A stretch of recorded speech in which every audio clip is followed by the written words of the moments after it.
My clinic is full of college kids who've had to drop out of college to go live with their parents because they're too overwhelmed in their studies and in that social environment of college and the expectations, and they're just dropping out to try to re-find health. And then you back up a little younger, in the 1960s and 70s, we certainly didn't see a rash of school shootings among elementary and middle school, high school students. Right. Now we do.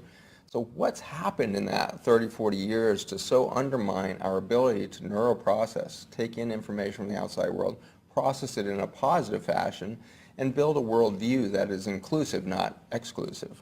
And the answer does come back to the microbiome. But if you've annihilated the bacteria with an antibiotic or from antibiotic residues from your food chain, which may have come in the form of antibiotics in chicken, beef, pork, or the big antibiotic glyphosate, which is the active ingredient in Roundup, which is in our water system, it's in our food chain, it's in the air we breathe, it's in the rain that falls on us.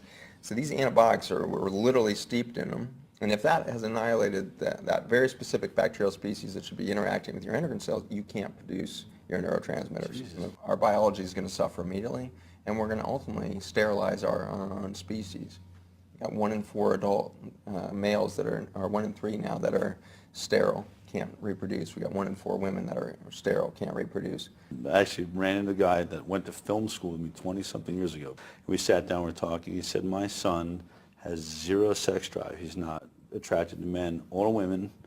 He's 18 years old and just has 0 sex drive. And I've been hearing this from pediatricians that they're seeing more and more of these kids that seem just completely asexual. I mean, that must be fitting into the same thing. We're not firing. We're not attracting. We're not alive in the same way we've been. And so the way to shut down sex drive in any organism, it doesn't have to be humans, but mice or anything else, is stress them.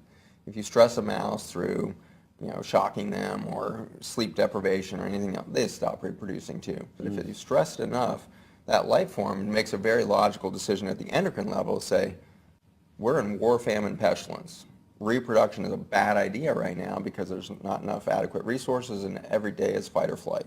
If you look at the pharmaceutical industry, it really gets sketchy because what we're treating these children with ADHD. We're at like 1 in 8 kids diagnosed with ADHD now. And we've got children as young as 1.5 years old now being treated with Ritalin and Adderall and antidepressants. I've heard about that. I mean, I have heard about someone that put their baby on an antidepressant. Yeah.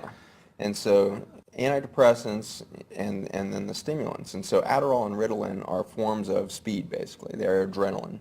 Imagine now this fight or flight state where you recoil from the endocrine system encouraging any kind of reproductivity, and you're going to see total disorder of that endocrine maturation before the kid's 5, and then you've got that kid from 5 to 20 on speed and fight or flight state programmed into the brain. They are not going to want to reproduce. Perhaps just as concerningly, one of the profound things that happens in the brain when you stimulate it with a fight or flight state is it shuts down the creative portions of the brain.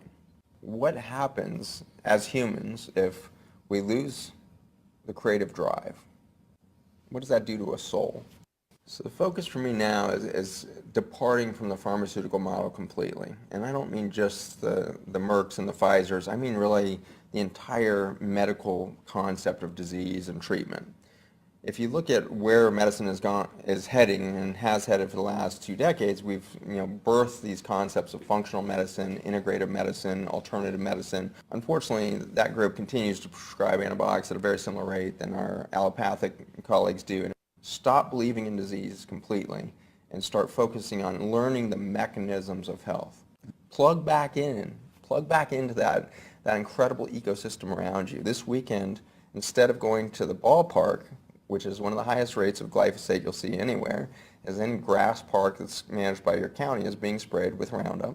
Get them out somewhere in nature where they can touch or experience a little bit of microbiome. A couple hours of fishing on a real riverbank. Yeah. Get back to the original earth, and that whole time your kids are going to be rebuilding their microbiome. Whatever minutes and hours you can spend out there, your kids are adding back the intelligence of nature into their system to make them resilient even in a chemicalized environment. Maybe the most profound story of the human state right now is the loss of the microbiome. It's the loss of its protection of our barrier systems has led to a loss of our self-identity as a species, yes, but more importantly as an individual. If you don't know why you're here, If you can't find yourself, you've probably got a leak going on. Replug into nature. You don't do that just for the sake of replugging into nature. Do it for the sake of you. Who are you? What are you here to do? The tipping point of humanity. We're either going to go extinct over the next 70 years, or we're going to change everything and we're going to build the biggest Garden of Eden ever on this planet as a unified species. That's what I desire for your children, my children, our societies, our cultures, our communities, our blocks, our small micro communities. Get in touch with the microbiome. Know your farmer. CSAs, farmers markets. Get in touch with this system again. Support those people directly that are trying to bring health to it. If you had as much dedicated effort to find your farmer as you do to a good doctor, you'd be much healthier for it. Let the doctor go and find a good farmer. Get in touch with your system for your family, and in that, you guys will find your purpose, your passion, your joy of being alive.